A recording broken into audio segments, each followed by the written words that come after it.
Mata kuliah Hukum Internasional Modul 2 Dasar berlakunya Hukum Internasional. Pendahuluan.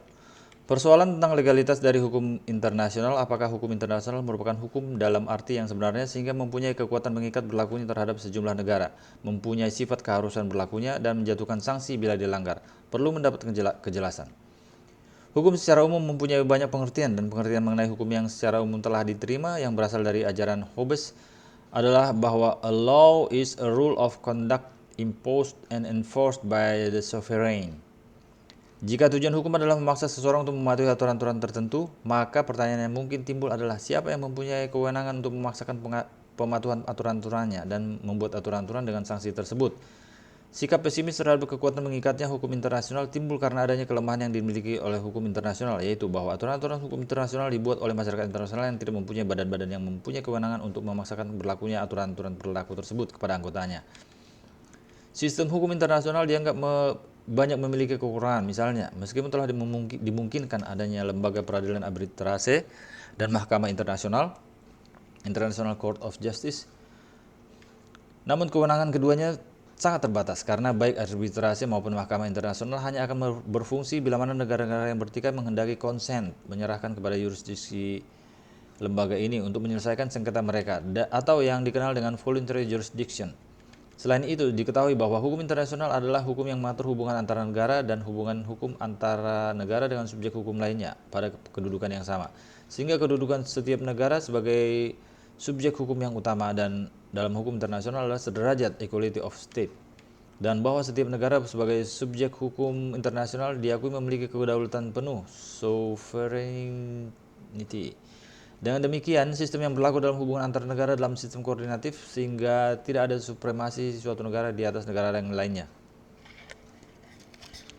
Berdasarkan dengan sistem hukum nasional, bahwa aturan-aturan hukum nasional dapat dipaksakan berlakunya di dalam wilayah suatu negara, karena hukum nasional mempunyai lembaga-lembaga pemerintahan yang sempurna yang diberi kewenangan berdasarkan konstitusinya untuk memaksakan berlakunya suatu aturan hukum, lengkap dengan pemberian sanksi apabila mana aturan-aturan dalam hukum nasional tersebut dilanggar. Lembaga yang dimaksud contohnya adalah adanya lembaga eksekutif, lembaga legislatif, dan lembaga yudikatif. Masing-masing diberi kewenangan yang berbeda. Jadi misalnya seseorang ketahuan karena melakukan pencurian, maka pelaku tindak pidana pencurian tersebut akan ditangkap dan diproses di pengadilan. Dapat diproses di pengadilan. Hukum nasional dengan lembaga-lembaganya seperti lembaga peradilan dan lembaga legislatif merupakan ciri-ciri bahwa hukum nasional adalah hukum. Sementara hukum internasional tidak memiliki ciri-ciri yang dimaksud. Meskipun hukum internasional tidak memiliki lembaga-lembaga yang sempurna seperti halnya dalam hukum nasional, serta meskipun dalam kenyataan yang terjadi atau dalam praktik hubungan antar negara masih menunjukkan adanya pelanggaran-pelanggaran terhadap hukum internasional, namun dalam melaksanakan hubungan luar negeri diperlukan hukum dan kebiasaan internasional, sehingga dapat dikatakan bahwa negara-negara dan subjek hukum lainnya masih menaati kaidah-kaidah hukum internasional yang dibuatnya, karena kebutuhan mereka akan adanya tatanan perilaku dalam berbagai bidang kehidupan. Sebagai contoh, berdasarkan pasal 2 ayat 3 Piagam Perserikatan Bangsa-Bangsa, seluruh anggota PBB harus menyelesaikan perserikatan internasional dengan jalan damai dan menggunakan cara-cara sedemikian rupa, sehingga perdamaian dan keamanan internasional serta keadilan tidak terancam. Kewajiban ini masih dihormati oleh sebagian besar anggotanya, meskipun pada akhirnya sengketa antar negara dapat berakhir dengan cara kekerasan atau perang. Namun cara-cara damai selalu mengawali upaya penyelesaian yang diatur dalam piagam PBB. Contoh lainnya adalah ditaati dan dihormatinya berlakunya asas timbal balik, resiprositas, dalam hubungan diplomatik dan konsuler di antara negara-negara. Setiap negara di dunia akan berpikir untuk tidak menghormati hak-hak yang dimiliki oleh para diplomat asing yang bertugas di ibu kota negaranya. Karena setiap negara untuk kepentingan negaranya masing-masing juga menghendaki para diplomatnya yang dikirim ke negara-negara lain mendapatkan keistimewaan dan kekebalan diplomatik, privilege and immunities, yang dijamin oleh suatu perjanjian internasional, Konvensi Wiener tahun 1961 tentang hubungan diplomatik, sehingga dapat disimpulkan bahwa aturan-aturan hukum internasional sangat diperlukan dan dipatuhi oleh negara-negara yang membuatnya. Karena hukum internasional dibuat oleh negara-negara yang mengatur hubungan-hubungan yang diadakan di antara mereka. Terdapat interaksi antara hukum internasional dan hukum nasional sebagai suatu sistem hukum. Karena dalam kenyataan norma-norma dari hukum internasional dan hukum nasional harus dianggap berlaku dan dalam ruang dan waktu yang sama. Masyarakat internasional mengakui adanya sekumpulan kaidah yang mengikat mereka sebagai hukum sesuai asas yang berlaku. Namun demikian, efektivitas berlakunya hukum internasional tergantung pada konstitusi masing-masing negara.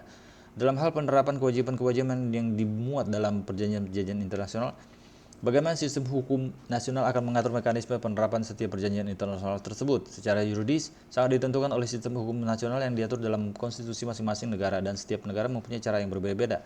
Sebagai contoh, setiap perjanjian internasional yang diratifikasi oleh pemerintah Indonesia tunduk pada Undang-Undang Nomor 24 Tahun 2000 tentang Perjanjian Internasional, di mana diatur bahwa ratifikasi suatu perjanjian internasional sepanjang dipersyaratkan oleh perjanjian internasional itu sendiri dilakukan dengan undang-undang atau keputusan presiden, pasal 9. Sepanjang materi yang diatur dalam perjanjian internasional berkenaan dengan masalah politik, perdamaian, pertahanan, dan keamanan negara, perubahan wilayah atau penetapan batas wilayah negara Republik Indonesia, kedaulatan dan hak berdaulat negara, hak asasi manusia dan lingkungan hidup, pembentukan kaidah hukum baru dan pinjaman dan atau hibah luar negeri, maka pengesahan dilakukan dengan undang-undang pasal 10. Berlakunya ketentuan dalam Undang-Undang Nomor 24 Tahun 2000 sebagai hukum positif sifatnya adalah memaksa. Contoh lain, dalam protokol untuk mencegah, membasmi, dan menghukum perdagangan manusia, khususnya perempuan dan anak, diatur dalam pasal 5 ayat 1 bahwa kewajiban negara pihak untuk menetapkan dalam suatu peraturan perundang-undangan sebagai tindak pidana semua tindakan yang termasuk perdagangan orang tersebut dalam protokol. Protokol tidak mengatur lebih lanjut bagaimana caranya, bentuk hukumannya apa, namun menyerahkannya kepada norma hukum nasional.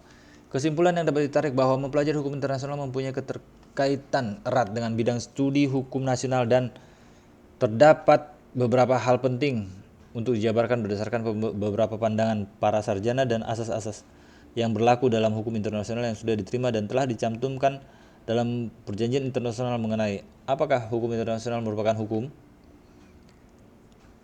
Materi hukum internasional dalam modul 1 ini akan memberi mahasiswa pengetahuan yang diperlukan mengingat eksistensi hukum internasional dalam peta bumi politik dewasa ini semakin dominan keberadaannya, mengatur setiap hubungan internasional seperti hubungan dagang, masalah nuklir, perubahan iklim, perdamaian dan keamanan internasional, terorisme, hubungan diplomatik, dan masih banyak hubungan lainnya.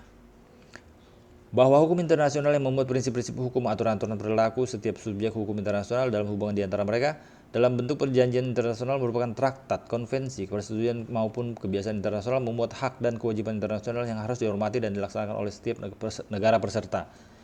Pandangan-pandangan para ahli hukum internasional tentang dasar berlakunya hukum internasional dan perkembangannya pada masa Liga Bangsa-Bangsa dan kemudian masa Perserikatan Bangsa-Bangsa yang akan dijabarkan dalam modul 1 akan memberikan dasar pemahaman bagi mahasiswa tentang kekuatan mengikatnya hukum internasional terhadap negara-negara yang merupakan subjek hukum internasional yang utama.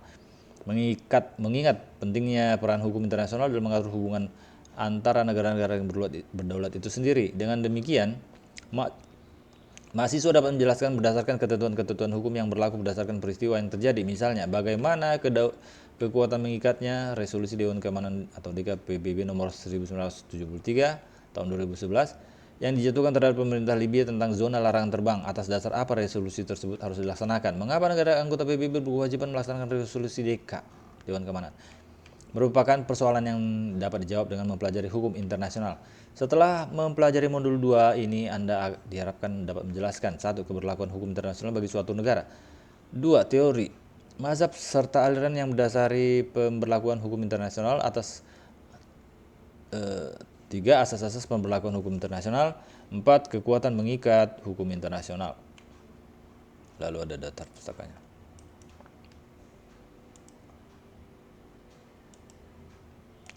Modul 2 kegiatan belajar 1. Kewajiban negara memberlakukan hukum internasional. Apakah hukum internasional sebagai hukum? Keraguan mengenai dapatkah hukum internasional dinamakan hukum muncul disebabkan karena masalah efektivitas dan pelaksanaan hukum internasional. Menurut para ahli hukum, pelaksanaan aturan-aturan hukum internasional merupakan ciri-ciri utama dari setiap sistem hukum. Selain itu juga ada pertanyaan mengenai sanksi apa yang dapat dijatuhkan bila mana terjadi pelanggaran-pelanggaran terhadap norma-norma hukum internasional, seperti bila mana hal demikian terjadi dalam hukum nasional. Norma hukum internasional sebagai norma yang belum sempurna karena terdapat petunjuk bahwa perbuatan manusia yang diatur oleh suatu norma hukum terdiri dari 2 unsur, yakni 1. Unsur materi, yaitu apa yang harus diperbuat atau jangan diperbuat, dan 2. Unsur orang atau pelaku, yaitu orang yang harus melakukan perbuatan tersebut atau menjauhi perbuatan tersebut. Suatu norma dikatakan sempurna hanya jika norma tersebut menentukan kedua unsur ini. Norma hukum internasional biasanya hanya memberi kewajiban kepada negara peserta saja dan menyerahkan penentuan unsur orang kepada hukum nasional. Keraguan terhadap kekuatan mengikatnya hukum internasional tercermin juga dalam pendapat John Austin tahun 1790 sampai 1859, seorang ahli hukum dari Inggris menyatakan bahwa international law is not true law but a code of rule of conduct of positive morality. Menurut Austin, hukum internasional bukan hukum dalam arti yang sebenarnya, properly so called. Ia menempatkannya segolongan dengan the laws of honor dan the law set by fashion sebagai rules of positive morality. Menurut Austin, hukum adalah aturan-aturan berperilaku yang dibuat oleh badan legislatif atau oleh suatu kewenangan yang berdaulat dan diberlakukan dengan memberi sanksi. Apabila aturan demikian tidak berasal dari otoritas legislatif yang berwenang, yang secara politik superior, maka apabila otoritas yang berwenang tersebut tidak ada, maka aturan-aturan tersebut tidak dapat dinamakan hukum, hanya merupakan aturan moral atau etika. Ditegaskan lagi oleh Austin bahwa hukum adalah a positive command which implies a superior authority and a political inferior, and international law lacked this characteristic, yang artinya bahwa hukum merupakan perintah dari pejabat yang superior dan secara politis inferior, dan hukum internasional tidak memiliki karakteristik yang demikian. Otoritas yang nyata yang memiliki kewenangan legislatif atau yang mempunyai kewenangan terhadap masyarakat negara-negara tidak ada dalam hukum internasional. Maka Austin menyimpulkan bahwa hukum internasional adalah positive international morality. Sebelum Austin, pendapat yang sama dikemukakan oleh Hobbes atau Pufendorf bahwa there is no positive law of nations binding as a command, yang dapat diartikan bahwa tidak ada hukum positif antar bangsa-bangsa yang mempunyai kekuatan mengikat seperti suatu perintah. Menurut Hobbes, bahwa hukum diartikan as a command that has a coercive force. Tanpa dimilikinya coercive force, maka asumsinya hukum internasional bukan hukum dalam arti yang dinyatakan oleh Austin, Hobbes, dan Pufendorf. Perkembangan ilmu hukum kemudian telah membuktikan tidak benarnya anggapan Austin tersebut mengenai hukum internasional. Sebagai contoh, adanya hukum adat di Indonesia sebagai suatu sistem hukum yang tersendiri. Badan legislatif, badan kehakiman, dan polisi merupakan ciri yang jelas dari suatu sistem hukum positif yang efektif. Tetapi tidak berarti bahwa tanpa lembaga-lembaga ini tidak terdapat hukum. Teori Austin dipertanyakan oleh sejumlah ahli hukum. Mereka tidak sepakat dengan pendapat Austin karena dengan adanya pengakuan terhadap hukum internasional sebagai suatu aturan yang mengikat dan penaatan terhadap aturan-aturan hukum internasional merupakan alat ukur adanya hukum, dan dengan demikian hukum internasional dapat disebut sebagai hukum. Sir Henry Maine juga mengkritik konsep hukum Austin. Sementara itu, Henry Maine memperhatikan bahwa sejumlah orang seringkali menaati aturan-aturan karena takut diancam dengan hukuman. Stark menyatakan juga bahwa dalam banyak masyarakat tanpa adanya kewenangan yang berdaulat, suatu sistem hukum berlaku dan dihormati, dan hukum tersebut mengikat dalam pelaksanaannya seperti hukum setiap negara yang dibuat oleh kewenangan yang berdaulat. Terdapat beberapa argumentasi atas pandangan Austin, yakni pertama, bahwa dalam kehidupan banyak komunitas tanpa adanya otoritas legislatif dan yang formal, suatu sistem hukum dapat berlaku dan dilaksanakan, dan aturan-aturan demikian tidak berbeda dalam kekuatan mengikatnya seperti aturan-aturan hukum suatu negara yang memiliki otoritas legislatif. Kedua, pandangan Austin adalah benar pada waktunya, tetapi tidak lagi diterima dewasa ini.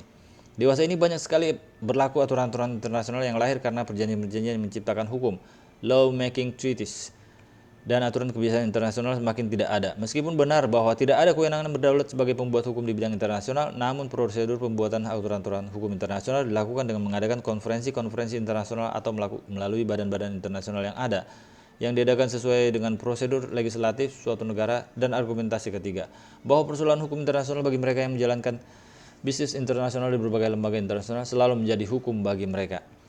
Definisi menurut J.G. Stark tentang hukum internasional juga menegaskan kekuatan mengikatnya hukum internasional, yakni bahwa international law as that body of law which is composed for its greater part of the principles and rules of conduct which states feel themselves bound to observe and therefore do commonly observe in their relations with each other. Ya, begitulah kira-kira Berdasarkan definisi yang dikemukakan oleh J.G. Starke, diketahui bahwa hukum internasional dibuat dan memuat sebagian besar isinya tentang prinsip-prinsip dan aturan-aturan berperilaku yang dirasakan oleh negara-negara yang mengikat mereka pada umumnya dihormati dalam hubungan di antara mereka.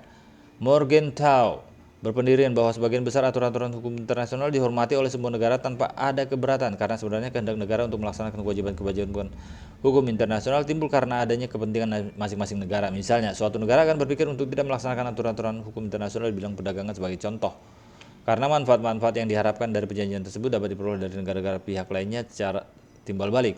Dalam perdagangan dunia, suatu negara yang tidak mentaati kewajiban-kewajiban hukum internasional di bidang perdagangan dalam rangka World Trade Organization, misalnya, maka tidak tertutup kemungkinannya akan digugat oleh negara pihak lainnya. De Fischer juga menyatakan bahwa meskipun negara-negara tergabung dalam kelompok-kelompok geopolitik yang berbeda dengan kepentingan nasional masing-masing yang tidak sama dalam beberapa hal, tidak segan-segan untuk mengorbankan kedaulatan negaranya dengan memberikan ruang untuk berlakunya aturan-aturan hukum internasional. Keadaan ini merupakan tanda adanya pengakuan oleh negara-negara terhadap kepentingan yang lebih umum sifatnya, misalnya terhadap perlindungan lingkungan global. Sir Frederick Pollock menulis bahwa the only essential condition for the existence of law are the existence of a political community and the recognition by its member of settled rules binding upon them in that capacity. International law seems of the whole to satisfy these conditions. Dan kebanyakan para ahli hukum sepakat dengan pendapatnya. Dari pendapat di atas terdapat dua persyaratan esensial agar hukum internasional itu mengikat, yaitu pertama, adanya masyarakat yang tergabung secara politis, dan kedua, adanya pengakuan dari mereka terhadap aturan-aturan hukum internasional yang mengikat. Hukum internasional sebenarnya telah memenuhi kedua persyaratan yang dimaksud, misalnya pendirian organisasi regional ASEAN dan kemudian perjanjian-perjanjian internasional yang dihasilkan oleh organisasi tersebut, karena adanya negara-negara yang memiliki visi misi yang sama di suatu kawasan tertentu, sehingga perlu dibuat aturan-aturan yang berlaku dalam hubungan di antara anggotanya. Misalnya, diadopsinya Treaty of Amity and Cooperation TAC tahun 1976 yang intinya bahwa setiap sengketa antara negara-negara anggota ASEAN akan diselesaikan dengan cara damai. Negara tertentu dalam praktek bahkan secara tegas-tegas memperlakukan hukum internasional seperti hukum nasional yang mempunyai kekuatan mengikat terhadap warga negaranya. Berdasarkan Konstitusi Amerika Serikat misalnya, perjanjian-perjanjian internasional adalah the supreme law of the land. Para hakim di Mahkamah Tertinggi Amerika Serikat, United States Supreme Court, pengadilan tertinggi di Amerika Serikat, telah beberapa kali mengakui validitas hukum internasional. Dalam kasus Murray v. The Sooner Charming Betsy 6 US, Marshall C.G. menyatakan bahwa tindakan Kongres harus tidak ditafsirkan untuk bertentangan dengan hukum antar negara. Dalam kasus Peguit Habana 175 US 677 tahun 1900, Gray G memberikan pendapatnya bahwa international law is a part of our law and must be ascertained and administered by the courts of justice. Artinya bahwa hukum internasional adalah bagian dari hukum negara dan harus diketahui dengan pasti dan dilaksanakan oleh pengadilan. Kekuatan hukum yang mengikat dari hukum internasional dikukuhkan terus-menerus oleh negara-negara di dunia di dalam konferensi-konferensi internasional. Sebagai contoh, Statuta Mahkamah Internasional pasal 38 menyatakan bahwa mahkamah tugasnya memberi keputusan sesuai dengan hukum internasional bagi perselisihan-perselisihan yang diajukan padanya. Kemudian dalam Konvensi Wiener tahun 1969 tentang perjanjian internasional, Vienna Convention of the Law of Treaties tahun 1969, pasal 1 ayat A dinyatakan bahwa treaty means an international agreement concluded between states in written form and governed by international law, whether embodied in a single instrument or into or more related instruments and whatever its particular designation. Definisi tersebut dapat diartikan bahwa perjanjian adalah suatu persetujuan internasional yang dibuat antara negara dalam bentuk tertulis dan diatur oleh hukum internasional. Apakah itu tersusun di dalam satu instrumen tunggal atau dua atau lebih instrumen yang terkait, dan apapun bentuknya yang dibuat secara khusus. Fakta yang membuktikan bahwa hukum internasional benar hukum yang dilaksanakan oleh anggota masyarakat internasional tidak dapat mengesampingkan adanya kenyataan bahwa hukum internasional sebenarnya adalah hukum yang lemah, weak law. Seringkali aturan-aturan yang tercantum dalam perjanjian-perjanjian internasional memberi kesempatan yang luas bagi negara-negara untuk boleh menyatakan diri tidak terikat pada perjanjian tersebut atau negara tidak mengesahkan suatu perjanjian internasional. Sebagai contoh, pemerintah Republik Indonesia hingga saat ini belum mengesahkan Konvensi Wina tahun 1969 tentang perjanjian internasional. Artinya bahwa pemerintah Indonesia belum menyatakan diri terikat pada perjanjian tersebut. Meskipun Konvensi Wina tahun 1969 telah berlaku sejak 27 Januari 1980, pengesahan suatu perjanjian internasional sepenuhnya tergantung pada hukum nasional masing-masing negara, dan hukum internasional tidak dapat memaksa negara-negara untuk segera atau seketika mengesahkan perjanjian internasional yang disepakati bersama. Demikian juga pendirian Mahkamah Internasional. Di satu sisi, pendirian Mahkamah Internasional merupakan keberhasilan internasional, namun di Mahkamah Internasional tidak berlaku yurisdiksi wajib yang universal compulsory jurisdiction. Mahkamah Internasional akan menangani kasus yang dimajukan oleh negara-negara yang bersengketa bila mana negara-negara yang bersengketa telah sepakat untuk menyerahkan atau kasusnya untuk diselesaikan oleh Mahkamah Internasional. Untuk memahami mengenai apakah negara berkewajiban untuk melakukan aturan-aturan hukum internasional, maka akan dijabarkan beberapa pendapat mengenai hukum internasional yang dikemukakan oleh para ahli hukum. Penulis-penulis dan lembaga peradilan berkenan dengan pemberian istilah hukum internasional. Dari batasan atau definisi yang diberikan oleh para ahli hukum internasional diharapkan dapat diperoleh jawaban persoalan tentang harus diberlakukannya aturan hukum internasional. Juga akan diketahui sebenarnya apa yang dimaksudkan oleh mereka dengan dibuatnya aturan-aturan yang berlaku dalam hubungan antar bangsa. DJ Harris juga berpendapat demikian bahwa it has often been said that international law ought to be classified as a branch of ethics rather than law. The question is, because its solution will clearly depend on the definition of law which we choose to adopt. Dari kutipan tersebut, maka penafsiran berdasarkan definisi tentang hukum internasional akan diketahui bahwa maksud yang diinginkan oleh pembuat definisi. Istilah hukum internasional dideskripsikan oleh para ahli hukum tersebut secara bervariasi. Menurut Vattel, the law of nations in its origin is nothing but the law of nature applied to nations. Artinya bahwa hukum internasional dalam bentuk aslinya adalah hukum alam yang berlaku bagi bangsa-bangsa. Hukum alam dikatakan merupakan hukum yang tidak tertulis, terpatri di dalam hati setiap manusia, merupakan aturan-aturan yang umum berulang-ulang dilakukan dalam kehidupan manusia di tempat yang berbeda-beda, diterima dimanapun. Hall mendeskripsikan hukum internasional sebagai certain rules of conduct which modern civilized states regarded as binding on them in their relations with one another with a force, and which they also regard as enforceable by appropriate means in case of infringement. Dari pendapat Hall diketahui bahwa hukum internasional yang memuat aturan-aturan perilaku antara negara-negara yang beradab memang disepakati untuk mempunyai kekuatan mengikat terhadap negara-negara tersebut, dan negara-negara juga mengakui bahwa aturan-aturan hukum internasional tersebut akan berlaku bila mana terjadi pelanggaran. Jadi memang hukum internasional itu sengaja dibuat oleh negara-negara berdasarkan kesepakatan mereka, maka konsekuensinya adalah negara-negara yang sepakat membuat aturan tersebut berkewajiban untuk melaksanakan dalam hubungannya dengan negara lain. Pendapat Lawrence, seorang ahli hukum ternama di Inggris, bahwa hukum internasional adalah aturan-aturan yang menentukan perilaku dari negara-negara yang beradab di dalam hubungan di antara mereka. The rules which determine the conduct of the general body of the civilized states in their mutual dealings. Pada saat suatu negara melakukan hubungan-hubungan internasional dengan subjek hukum negara lainnya, maka aturan yang dipergunakan adalah aturan-aturan hukum internasional. Oppenheim mendeskripsikan hukum internasional sebagai the body of customary and treaty rules which are considered legal binding by civilized states in their intercourse with each other.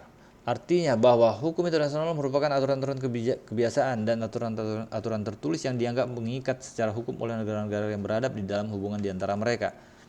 Pendapat berikut dikemukakan oleh Van Wyk bahwa dalam arti luas hukum internasional dikatakan sebagai the body of the general principles and specific rules which are binding upon the members of the international community in their mutual relations.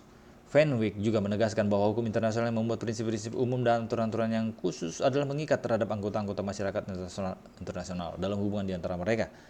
Kelsen di dalam salah satu karyanya yang terakhir, Principles of International Law, dan dipublikasikan pada tahun 1952 menyatakan bahwa law is coercive order. It provides for social organization sanction. As a coercive order, the law is that a specific social technique which consists in the attempt to bring about the desired social conduct of men through the threat of a measure of coercion which is to be taken in case of legally wrong conduct. Intinya bahwa Kelsen menekankan prinsip koersif, namun Kelsen kemudian berkesimpulan bahwa hukum internasional itu merupakan hukum yang sebenarnya, true law. Karena secara garis besarnya menerapkan sanksi seperti berlakunya reprisal, perang, dan penggunaan kekerasan pada umumnya yang penggunaan sanksi-sanksi tersebut dinyatakan sah sebagai counter terhadap pelanggaran hukum. Pada akhir-akhir ini, perang dan penggunaan kekerasan lainnya ditetapkan oleh masyarakat internasional sebagai cara yang diakui mereka untuk memaksakan berlakunya hukum internasional. Dalam hubungan antara negara menghendaki adanya aturan-aturan untuk mengatur hubungan di antara yang mereka yang harus dihormati dan dilaksanakan semakin meningkat. Hukum internasional adalah prinsip-prinsip aturan-aturan yang diperoleh dari hal-hal yang mempunyai alasan dan dari kebiasaan-kebiasaan dan hukum kebiasaan yang dilakukan oleh negara-negara. Hukum internasional juga mencakup konvensi-konvensi yang sengaja dibuat dan disetujui oleh negara-negara yang disepakati mengikat negara-negara dalam hubungan mereka setelah adanya perjanjian Westphalia tahun 1648 yang mengakhiri perang 30 tahun 30 Years War antara gereja dan negara-negara. Perjanjian Westphalia ini terdiri dari perjanjian Osnabrück dan Münster, di mana sebuah negara Kristen menjadi pihak selain Inggris dan Polandia. Perjanjian ini menandai awal sejarah hukum internasional karena dengan perjanjian Westphalia diakui kedaulatan dan persamaan negara dan meletakkan dasar negara berdaulat yang modern. Perjanjian ini juga mencanangkan keseimbangan kekuatan di antara negara-negara Eropa. Masyarakat internasional kemudian mendasarkan hubungan-hubungan di antara mereka pada perjanjian-perjanjian internasional. Konferensi-konferensi banyak diadakan untuk membuat aturan-aturan perilaku di antara mereka, di antara negara dan negara-negara menandatangani dan memperlakukan. Seperti halnya yang terjadi dengan hukum nasional. Pembentukan Liga Bangsa-Bangsa setelah Perang Dunia Pertama menjadi pendorong perkembangan hukum internasional dalam bentuk konvensi-konvensi yang menciptakan hukum, law-making conventions. Sebagai contoh adalah diadopsinya International Convention for the Suppression of the Traffic of Women and Children tahun 1921, Slavery Convention tahun 1926, International Convention for the Suppression of the Traffic in Women of Full Age tahun 1934. Agar konvensi-konvensi tersebut mengikat negara-negara, konvensi mensyaratkan berlakunya konvensi setelah ada sejumlah pengesahan ratifikasi oleh negara-negara penandatangan dan terbuka untuk pengesahan oleh negara-negara bukan penandatangan. Pada masa LBB, Liga Bangsa-Bangsa, Mahkamah Internasional Permanent Court of International Justice mengartikan hukum internasional dalam kasus SS Law itu sebagai the principles which are enforced between all independent nations. Dengan demikian, mahkamah juga menegaskan bahwa hukum internasional itu berlaku bagi semua bangsa yang merdeka, dan mahkamah dalam pengambilan keputusan atas kasus yang dimajukan ke mahkamah akan menggunakan hukum internasional. Setelah dibentuknya Perserikatan Bangsa-Bangsa, sanksi atas terjadinya pelanggaran hukum internasional dapat dijatuhkan oleh PBB. Sanksi akan dijatuhkan oleh PBB dengan memperhatikan ketentuan piagam PBB bab 7 pasal 39 sampai dengan pasal 42.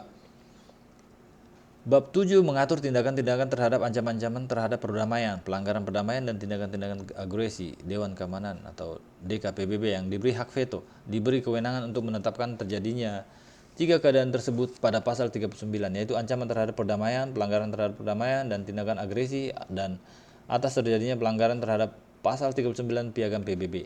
DK akan membuat rekomendasi atau memutuskan langkah-langkah yang akan diambil berdasarkan ketentuan dalam pasal 41 dan 42 piagam.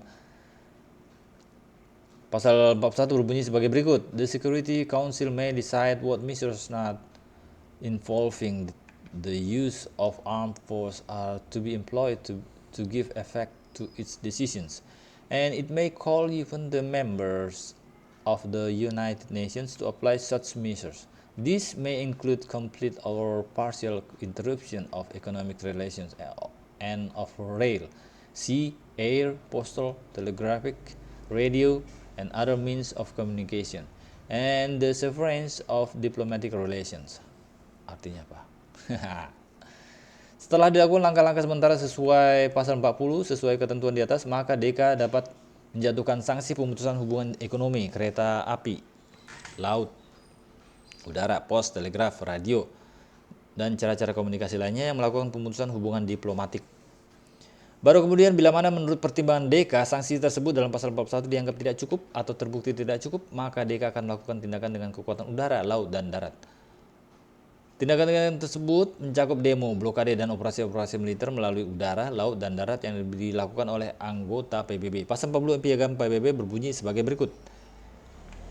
Should the Security Council consider that measures provided for in Article 41 would be inadequate or have proved to be inadequate, it may take such action by air or land force as may be necessary to maintain or restore international peace and security. Such action may include demonstration, blockade, and other operations by air, sea, or land forces of members of the United Nations.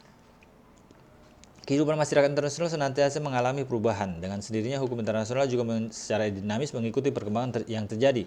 Hukum internasional harus berlaku secara efektif mengatur kehidupan antara anggota-anggota masyarakat internasional dan menyelesaikan perdamaian dunia. Sehingga masyarakat internasional wajib mendefinisikan dari waktu ke waktu apa yang menjadi kebutuhan negara-negara anggotanya, menilai dan menegaskan kembali prinsip-prinsip hukum internasional yang berlaku dan perkembangan-perkembangan yang terjadi. Misalnya bahwa dengan diakuinya organisasi internasional, Komite Internasional Palang Merah, individu sebagai subjek hukum internasional, maka perlu adanya redefinisi mengenai hukum internasional. Sebagai contohnya, organisasi internasional seperti PBB dapat membuat perjanjian dengan suatu negara untuk membuka kantor perwakilannya di negara tersebut, headquarter agreement. Contoh lainnya adalah perjanjian antara ASEAN dengan Cina di bidang perdagangan bebas yang baru-baru ini diadakan merupakan suatu perjanjian internasional antara ASEAN dengan Cina termasuk dalam ranah hukum internasional, sehingga sangat dimungkinkan timbulnya persoalan tentang daya ikat dari perjanjian tersebut terhadap pihak-pihak dalam perjanjian yang sebenarnya tidak perlu dipersoalkan. Pada masa PBB, pembuatan perjanjian-perjanjian yang membentuk hukum terus berlanjut, mengalami euforia. Jumlah negara anggota organisasi dunia ini meningkat dari awalnya 50 menjadi sekarang hampir 200 negara.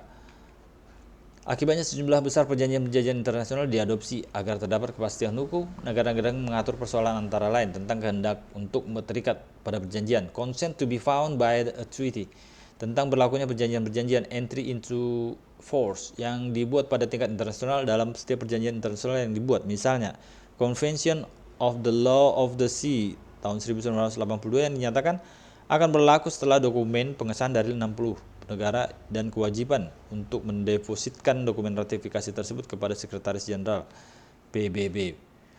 Berdasarkan pengertian tentang hukum dari Kelsen, pengertian tentang hukum internasional dari Vattel, Hall, Lawrence, Oppenheim, Fenwick di atas, dapat disimpulkan bahwa hukum internasional apapun definisi yang mereka kemukakan diinginkan oleh sekumpulan orang, bangsa-bangsa, negara-negara mengikat untuk hubungan di antara mereka. Piagam PBB secara tegas menekankan kewajiban negara anggota dan negara bukan anggota untuk melaksanakan keputusan organisasi internasional ini.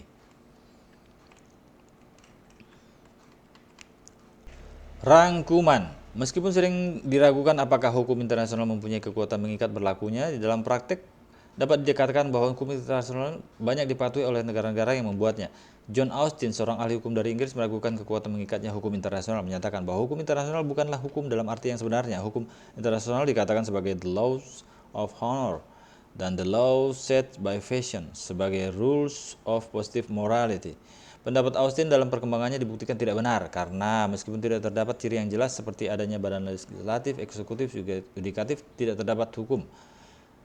Hukum internasional dilaksanakan oleh negara-negara dalam prakteknya karena hukum internasional sengaja dibuat untuk mengatur perilaku antar negara. Pendapat Starke mengukuhkan pandangan bahwa dalam banyak kehidupan masyarakat berlaku dan dihormati suatu sistem hukum meskipun tanpa adanya kewenangan yang berdaulat. Hukum internasional semakin banyak diatur dengan perjanjian internasional menciptakan hukum, lawmaking. Meskipun benar bahwa di bidang internasional tidak ada kewenangan berdaulat sebagai pembuat hukum, pendapat yang disenada dikemukakan oleh Morgenthau berpendirian bahwa sebagian besar aturan-aturan hukum internasional dihormati oleh semua negara tanpa keberatan, karena sebenarnya kehendak negara untuk melaksanakan kewajiban hukum internasional timbul karena adanya kepentingan masing-masing negara, terlepas dari kelemahan-kelemahan yang dimiliki. Setelah Perang Dunia Kedua, Pasal 38 Statuta Mahkamah Internasional mengukuhkan status hukum dari hukum internasional, bahwa mahkamah dalam mengambil keputusan sesuai dengan hukum internasional bagi perselisihan-perselisihan yang diajukan kepada mahkamah.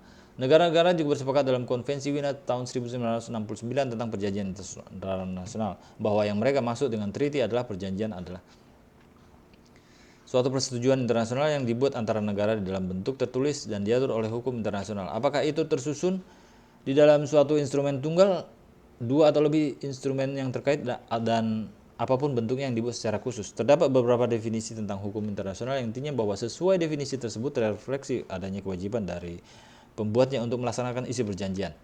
Definisi yang diberikan oleh D.J. Harris intinya bahwa seringkali hukum internasional digolongkan dalam etika daripada hukum. Etika merupakan instrumen yang dipedomani dalam melakukan hubungan antara sesama maupun antar bangsa. Sedangkan menurut pandangan Vattel, the law of nation in its origin is nothing but the law of nature applied to nations. Artinya bahwa hukum internasional dan bentuk aslinya adalah berasal dari hukum alam, berlaku bagi bangsa-bangsa. Hukum alam dikatakan merupakan hukum yang tidak tertulis namun terpatri dalam hati setiap manusia. Merupakan aturan-aturan yang umum berulang-ulang dilakukan dalam kehidupan manusia di tempat yang berbeda-beda, sehingga perilaku manusia dalam hubungannya dengan yang lainnya sangat dipengaruhi oleh norma hukum alam. Hal membuat pengertian bahwa hukum internasional memuat aturan-aturan perilaku di antara negara-negara yang beradab memang disepakati untuk mempunyai kekuatan mengikat terhadap negara-negara tersebut, dan negara-negara juga mengakui bahwa aturan-aturan hukum internasional tersebut akan berlaku bila mana terjadi pelanggaran. Jadi memang hukum internasional itu sengaja dibuat untuk diberlakukan. Pendapat Lawrence, seorang ahli hukum ternama di Inggris, pada prinsipnya sama, bahwa hukum internasional adalah aturan-aturan yang menentukan perilaku dari negara-negara yang beradab dalam hubungan di antara mereka.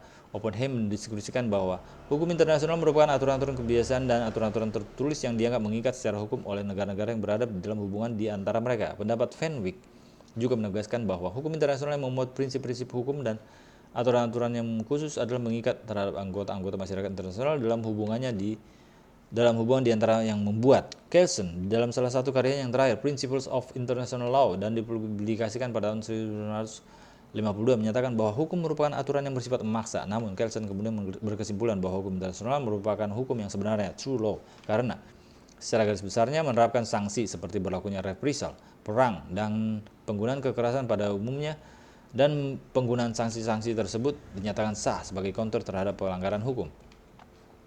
Pada akhir-akhir ini, perang dan penggunaan kekerasan lainnya diterapkan oleh masyarakat internasional sebagai cara yang diakui mereka untuk memaksakan berlakunya hukum internasional sebagaimana dikukuhkan dalam Piagam PBB. Piagam PBB untuk memaksa berlakunya semua keputusan organisasi ini mencantumkan dalam salah satu pasalnya agar semua negara anggota dan bukan negara anggota organisasi wajib melaksanakan putusan organisasi. Kesimpulannya bahwa salah satu kewajiban internasional negara adalah kewajiban untuk melaksanakan isi perjanjian internasional yang berlaku dan telah disepakati. Sekian dan terima kasih.